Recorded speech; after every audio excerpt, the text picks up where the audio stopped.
encantadísima de la vida de que finalmente estamos aquí en Librotea. Yo, bueno, feliz, feliz, feliz.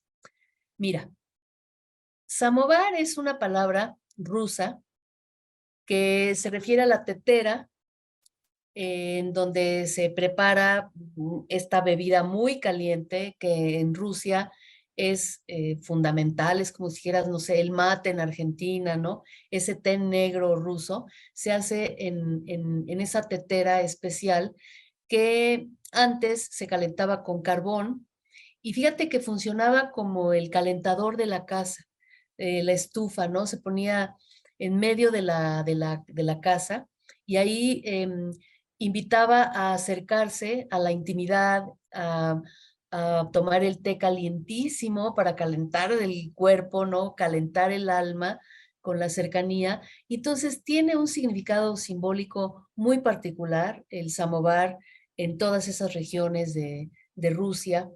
¿Y por qué titulo a una novela con esa palabra que pues a lo mejor para la mayoría de los hispanohablantes es desconocida? Porque resulta que el samovar es ese único objeto que se trae mi abuela en su huida de Rusia, cruzando Europa, llegando a Marsella para embarcarse hacia las Américas, ¿no? Involuntariamente llega a México y qué bueno, porque pues aquí estoy yo y aquí estamos platicando y yo he podido escribir su historia. De tal manera que samovar, además de que es esta palabra en ruso que significa tetera, significa ese asidero de la cultura rusa, como si dijéramos en México, pues la olla de los frijoles, ¿no? Imagínate que tuvieras que irte en este momento, agarras a tus hijos y tienes que escapar de tu casa, de tu ciudad, de tu país, porque te están persiguiendo para matarte, ¿no? Y pues quieres llevarte algo, no sé, ¿qué te llevarías? El molcajete, ¿qué te llevarías, no? Porque no puedes cargar con más. Y mi abuela, para mi abuela, el samovar era esa tierra firme, ¿no? Ese símbolo de identidad, de, de tierra de origen y de llevársela, era una manera de salvar todo aquello que iba a perder, ¿no? Y Samovar, para mí, a lo largo de todos estos años en que yo estuve procesando esta historia hasta poderla poner en manos de los lectores, significa también eso, una tabla de salvación y además es una invitación para que los lectores hagan lo propio, ¿no? Que cada uno encuentre su samovar, ¿no? ¿Cuál es tu samovar? ¿Cuál es ese objeto simbólico que de alguna manera te representa, que te da identidad, que te da eh, mm, tierra firme, ¿no? Y bueno, es esa invitación. Entonces, esa palabra tiene muchas implicaciones y por eso está pues en la portada del libro. Me decidí a contar la de historia de vida de mi abuela, de su hermana mayor y que confluyó después ya en México con Modesta, que fue la mujer de origen náhuatl, que también hace una migración interna del estado de Hidalgo a la Ciudad de México, en donde tiene que conseguir trabajo. Y entre estas tres mujeres que conviven más de 40 años juntas, se crea una especie de representación, digamos, de la historia de vida de las mujeres del siglo XX, desde el final del XIX, yo diría, hasta el siglo XXI. Porque yo pensaba que, bueno, yo necesitaba hacerla, yo necesitaba escribir esta historia, pero rápidamente me di cuenta que no solo era una historia personal, no solo iba yo a hablar de la vida de mi abuela y de mi relación con ella como su nieta que la descubre en los últimos 2 años de la vida de ella cuando decido ir a establecer este pacto bajo las jacarandas con ella, no en una reunión familiar y decido, voy a ir todos los miércoles a comer a tu casa, Bobe, porque Bobe en Yiddish es abuela, ¿no? Y, y encuentro allí toda una vida de ella, de su hermana mayor y de Modesta. Y me voy dando cuenta que las historias de vida de las mujeres, esas que ocurren en la vida cotidiana, que no necesariamente siempre es a puertas adentro de una casa, porque las mujeres también salen a la calle y salen a, a reconstruir, ¿no? Los países que los hombres destruyen con las guerras, ¿no? Y salen a alimentar y salen a veces teniendo que huir y a reconstruir un hogar en otro lugar, ¿no? Eh, y que todas estas historias de la vida cotidiana de las mujeres normalmente han sido puestas en la oscuridad de la historia. No se conocen, no se habla de ellas, no se les da la luminosidad que contienen, la importancia que contienen en la historia oficial, la historia universal. Parecería que nada más está plagada de los héroes que combaten y los héroes de las guerras y los héroes de la conquista, ¿no? O los héroes que crean ciencia o que crean tecnología. Eh, y las mujeres no han podido crear la tecnología o la ciencia o la cultura que hubieran querido, pues porque no se les permitía entrar en esos espacios, ¿no? Entonces, salvo últimamente, ¿no? Eh, entonces, la vida de las mujeres parecería que no ha sido importante en la historia, ¿sí? Y que nada más se han dedicado a dar de comer y a criar hijos. Primero, como si eso no fuera muy importante, ¿no? Y segundo, no solo se han ocupado de eso, ¿no? Se han ocupado de contener las violencias, se han ocupado de mantener la vida, ¿no? Y de nutrirla. Y mientras han tenido que adaptarse, son como agua, ¿no? Que tiene que ir adaptándose a los escollos, a las adversidades y a la transformación, tienen una gran capacidad de transformar, de adaptar, de reconstruir y de salvarse y de salvar al mundo y de salvar a la prole, que tienen un papel fundamental en la historia. Entonces, me he dado cuenta al ir conversando con gente que me entrevista, con clubes de lectura, que me encanta y ojalá me inviten más a los clubes de lectura, en presentaciones que he hecho de libro y en acercamientos que tienen lectores hacia mí a propósito del libro.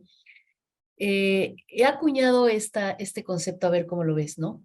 Que ya es tiempo de que la historia de vida de las mujeres salga del closet de la historia oficial, ¿sí? Ha estado en un closet y creo que Samovar cumple esa función. Yo no me lo propuse deliberadamente, pero me doy cuenta que cuando nosotras eh, que nos hemos formado como autoras, y hablo en femenino, hacemos esto, empezamos a buscar en las vidas de las ancestras aquello que es importantísimo sacar de ese closet de la historia. Lo que estamos haciendo es una labor literaria, una labor social y una acción política de gran importancia. Yo antes no lo hubiera visto así. Yo tenía la idea de que pues se separaba un poco, ¿no? El arte y la vida social o la vida política. Y ahora veo que no, sobre todo cuando hablas de mujer, si tú hablas de mujer, si hablas de las mujeres, todo es político, todo es social, todo es estético, todo es necesario y todo es histórico. Me ha permitido la escritura de esta obra entender muchas cosas que antes yo consideraba como que ya estaban dadas, ¿no? Eh, Entre otras, el papel de la mujer en la literatura, la escritura de las mujeres, ¿no? Ya ves que ha habido una especie de carrera armamentista a propósito de que si existe o no la literatura femenina, la escritura de mujeres, que si toda solo la literatura es universal y que tiene que ser literatura y punto, ¿no? Entonces hay quien defiende uno y lo otro y pues son posturas y son ideologías, ¿no? Ya en la realidad, en dinero contante y sonante, ¿sí? Lo que hay son historias, ¿sí? Lo que hay son historias que se narran. Los seres humanos somos humanos porque nos narramos, porque nos contamos historias que significan y resignifican nuestro paso por el mundo. Eso es desde todas las culturas originarias crean su propio mito, que es la forma que tienen de narrarse, ¿sí? Y esto, lo que tenemos todos, hombres y mujeres, en el imaginario de la narrativa, eh, en la historia, ha sido construido en la voz masculina, porque ellos son los que han tenido los medios a su alcance, ¿sí? Y cuando las mujeres, no digo que no lo hayan hecho, han sido oscurecidas, ¿sí? O camufladas, o, o no reconocidas, o digamos, puestas en lugares secundarios. Entonces, la propia mujer no se ha sentido con la valoración y se ha comprado la idea que o no tiene la capacidad o no nació para eso, de narrar la historia, de narrar la vida, ¿no? Entonces parecería que cuando los hombres narran lo universal y que cuando narramos las mujeres, narramos lo personal, porque así se ha puesto en el horizonte, pero no es que eso haya sido la naturaleza de los hombres y la de las mujeres, sino ha sido la idea que hemos construido, ¿sí? Y cuando tú te enfrentas a la vida de las mujeres, te das cuenta que no hay ideas, o sea, no valen esas cosas, no vale esa ideología, no puedes meterla en cánones que fueron construidos pues, para otras necesidades, ¿no? En la época de un colonialismo donde se reparten los bienes y servicios, también la literatura ha tenido ese colonialismo, ¿no? De que se reparten los bienes y servicios, pues no nos vayamos muy atrás, el simple boom latinoamericano que tenemos en el siglo XX, pues es un boom que tú pones y es un club de lectura de hombres por hombres, ¿no? Y eso está bien, pero no está bien que no metas lo que ahora las autoras estamos metiendo y estamos haciendo esta vindicación de las escritoras que también no solo pertenecen a esa etapa, sino que además fueron varias de ellas las que lo iniciaron, ¿sí? Bueno, entonces, cuando tú te enfrentas a las historias y a la vida, desaparecen esas cánones y esas ideas. De tal manera que tú me preguntas a mí que cómo yo me meto y qué significó para la novela. Bueno, con esto yo entendí que yo que no estaba escribiendo una novela, ¿sí? Porque nunca me lo propuse. Digamos que se convirtió editorialmente en eso, ¿sí? Y yo creo que es un gran aprendizaje que tuve, ¿no? No partir de algo, sino llegar a algo, ¿sí? Yo parto de la necesidad profunda que tengo cuando en la pandemia me enfrento a mi propia tragedia, que es la tragedia colectiva, de que es como nuestra guerra mundial, ¿no? De mi abuela eh, eh, con la Gestapo persiguiendo, ¿no? El enemigo que era el virus, ¿no? Me pienso en Ana Frank, que está 2 años confinada, ¿no? Y nosotros aquí nos estábamos quejando porque ya teníamos un mes confinados y en el fin terrible que tuvo Ana Frank, pero que nos legó en ese diario que estaba escribiendo, nos dejó una obra monumental, ¿sí? Una niña de 13 años, de 13 a 15 años, escribiendo su historia de vida. Entonces fue cuando yo dije, yo necesito rescatar esas conversaciones que ya tenía yo anotadas, ¿no? Durante años y que las estuve tratando de sacar de una o de otra manera hasta que dije, no, aquí olvídate, ¿sí? De que si la literatura femenina, de que la no, de que si la autoficción y de que no, de esas cosas no sirven. Ya llegué a la edad en entender que ese tipo de cosas no abonan y no aportan. Lo que hay que es regresar al origen de la historia. Y entonces yo dije, yo necesito mi samovar.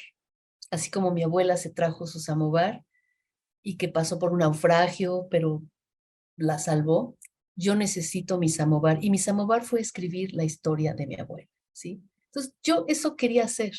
Finalmente, cuando la das a publicar, bueno, le llamas novela y le llamas, la editorial la nombró autoficción. Me parece dentro de los cánones actuales bien nombrada, porque lo único que yo hago, y que esto le aprendí a Annie Ernaux, nuestra maravillosa y flamante premio Nobel, que también ha sido muy criticada de que, uy, eso no es literatura, ¿no? Y yo, por otro lado, uy, es que gran literatura. Yo soy de las que, qué gran literatura. Ella es una autora a la que yo he seguido hace muchos años, ¿no? Y le he aprendido que la literatura no está, el arte literario no está en que si tú ficcionalizas o no ficcionalizas, no está allí. Ella es una autora que al principio de su trayectoria ficcionalizaba en momentos de su vida y los ponía como novela. Y en la segunda parte de su vida decidió desficcionalizar y contar tal cual, ¿sí? Y dice, esta es obra literaria porque la forma en la que lo escribo, la forma en la que lo estructuro, cómo yo lo edito, el lenguaje que utilizo, ¿no? La universalidad de lo que transparento allí, esa es la obra literaria, no está en que si yo lo viví o no lo viví, eso es lo menos importante. Entonces a mí me pasó lo mismo con Samovar. Yo me trasladé a Tatiana, que la nombré Tatiana, y me trasladé como fotógrafa en vez de escritora, porque me permitió eso, ponerla a la nieta como una observadora, porque mientras ella está viviendo, ella está observando. Yo vengo soy hija del Holocausto, ¿sí? Soy la primera de la familia nacida en México, ¿sí? Eh, Mis padres eran ucraniano y polaca, ¿no? Judíos, eh, y llegan por fortuna de Dios, ¿no? Se salvan. Y bueno, toda mi infancia, mi adolescencia está simbrada de eso, ¿no? Y yo lo vivía un poco de closet, ahora que está tan de moda hablar del closet. Yo quería, yo no quería ser judía, yo no quería cargar con ese peso, no quería nada, yo quería ser una mujer mexicana común y corriente, pero pues los nombres no me ayudan tampoco, ¿no? Y entonces, de esas que dices, yo no quiero cargar esto, ¿no? Y yo que me evadía, no quería, ¿no? Me alejaba. Y cuando me enfrento con la historia de mi abuela y de su hermana mayor y luego con Modesta, que es otro tipo de migración, ahí entiendo que no lo puedo evadir, ¿no? Que es algo que me pertenece, que me identifica y que me hace más mexicana, curiosamente, que otros mexicanos, ¿no? Porque es un tipo de mexicanidad muy particular, es una mexicanidad eh, asumida. Ellos llegan a México como a la tierra prometida, ¿sí? Ellos esperaban llegar a las Américas, que era Estados Unidos, ¿no? En Estados Unidos cierran la frontera, como ves, Estados Unidos siempre ha cerrado las fronteras, de repente abre y luego cierra, ¿no? Ahorita está brutal, ¿no? Pero a mis abuelos, a mis abuelas les pasó, les cerraron la frontera y entonces tuvieron que llegar a México, que era un país que a mi mamá le decían, me acuerdo que mi mamá me contaba, en la escuela le decían, te vas a ir a México. Es un lugar de puros indios con plumas en la cabeza.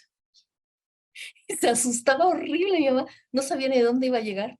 Y el otro día, él hace unos domingos, me lleva a pasear a mi hija al Zócalo, eh, y fuimos a la catedral y entonces la llevé adentro de la catedral y luego afuera de la catedral. Mira, esos son los indios con plumas en la cabeza que le tenía, que mi mamá les tenía mucho miedo, ¿no? y, eh, y que después le fascinaron. Entonces, es una mexicanidad donde decía mi abuela, el lugar de mi pan y de mi techo es mi patria, ¿no? Dice, aquí me voy a morir, aquí me van a enterrar. Es una mexicanidad a la que llegas, no de la que partes, ¿sí? Entonces yo creo que eso me asentó mucho y yo siempre te digo, vivía enclosetada también toda mi parte judía y toda esta parte holocaustica porque pesa mucho, ¿no? Y cuando yo finalmente en la pandemia, digo otra vez, ¿no? Pues Ana Frank dejó su libro, o sea, no es posible que yo no lo haga a la edad que tengo, ¿sí? Y finalmente me lancé a la tarea de terminar Samovar, de lanzarlo a publicar, y una vez que salió publicado, y yo empecé a ver la reacción de la gente les gustaba la historia, los conmovía, y además cómo está escrita, cuando hablan las abuelas, está escrita un poco en ese español, ¿no? Es como diría Yasna y a Elena Aguilar, nuestra maravillosa lingüista Mije, que dice es un archisistema del español, ¿no? Porque las pronunciaciones son archisistemas del español y de pueblos originarios, ellos también me enseñaron cómo yo recuperar mi bilingüalidad, ¿no? Porque yo vengo de una casa donde se hablaba el yiddish, que es el idioma de los judíos de la diáspora en Europa del Este, ¿no? Los ashkenazis, y el yiddish es una dialectalización de la Edad Media del alemán, y es la lengua en la que te corrían de todas partes, pero conservabas la lengua, ¿no? Pues dices que es el pueblo del libro, ¿no? Conservas una lengua en común. Y entonces yo finalmente, este libro me permitió a mí eh, de fragmentos que tenía yo, encontrar una unidad, fíjate, como escritora, te lo he dicho, ¿no? Como mexicana, como judía, como mujer madura, ¿no? Yo creo que me ha hecho lo que 1000 terapias, ¿no? Y yo creo que el mundo necesita ese tipo de terapia. El que he estado leyendo, que ha estado en boca de todos desde hace casi 2 años, y como lo vas saboreando como un vino exquisito, es El infinito en un junco de Irene Vallejo, ¿no? Ese es un libro de cabecera que hay que estar sopeando y degustando cada vez y releyendo. Ese es algo que he estado leyendo y releyendo, porque es la historia del libro y la historia de la humanidad, es la historia del lenguaje, es aquello que nos hace humanos, ¿sí? Es lo que nos permite estar ahora, tú y yo, eh, conmoviendo las conciencias, ¿no? Entonces, eso es la maravillosa Irene Vallejo con El infinito en un junco. Tengo Matate Amor de Ariana Harwitz, esta autora argentina, que tiene una fuerza en el lenguaje para meterse con una profunda intimidad de lo que es los claroscuros de la maternidad y la relación de pareja, que me parece muy deslumbrante, ¿no? Es una autora más o menos joven, contemporánea. Tengo la maravilla del tomo 2 del amante polaco de Elena Poniatowska, que bueno, ahí Elena Poniatowska realmente da pues su cumbre, ¿no? Tanto en lo que es la crónica como lo que es la autobiografía y lo que es la novela histórica, ¿no? Nos da ahí una clase, ¿no? Tengo de una autora que descubrí hace poco que es Tove Ditlevsen, danesa, que se llama La Trilogía de Copenhague. Son 3 tomitos que se publican en conjunto hace, yo creo que el año pasado salió. Tove Ditlevsen, por favor, lean a esta autora. Ella habla de la infancia, de la juventud y de la madurez, de cómo se quiso convertir en escritora y todas las vicisitudes por las que pasó. Impresionante, impresionante el talento que tiene esta mujer. Estoy leyendo también Momentos Estelares de la Humanidad de Stefan Zweig. Stefan Zweig es un autor que yo he descubierto tardíamente y, eh, y digo con gozo, porque cuando tú descubres un autor que es una maravilla, dices, ay, qué bueno que no lo había leído porque ahorita tengo ese placer profundo, ¿no? Y entonces este libro, todo Stefan Zweig es una joya. Leí su obra póstuma,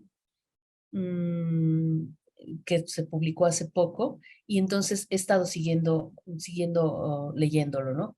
También un precioso libro de cuentos de nuestra Andrea Chapela, esta joven autora mexicana, que se llama Ansibles, Perfiladores y otras máquinas de ingenio, que son libros de cuento de fantasía y ciencia ficción, y que ella ha logrado unir eh, historias muy íntimas, historias de jóvenes, historias de amor y de encuentros y desencuentros, con elementos de ciencia ficción como muy cercanas a nosotros.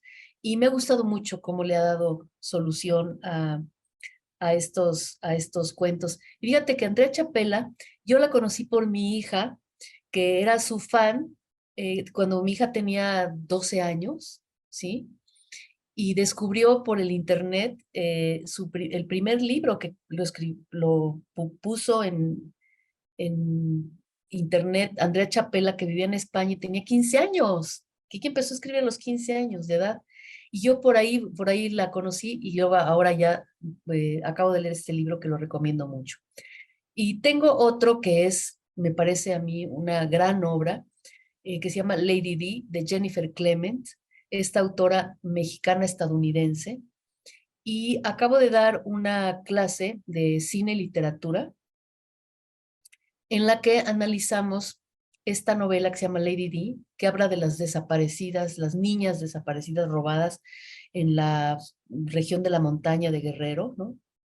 Y que Tatiana Hueso, la cineasta salvadoreña, sacó hace poco en el cine con el título de Noche de Fuego.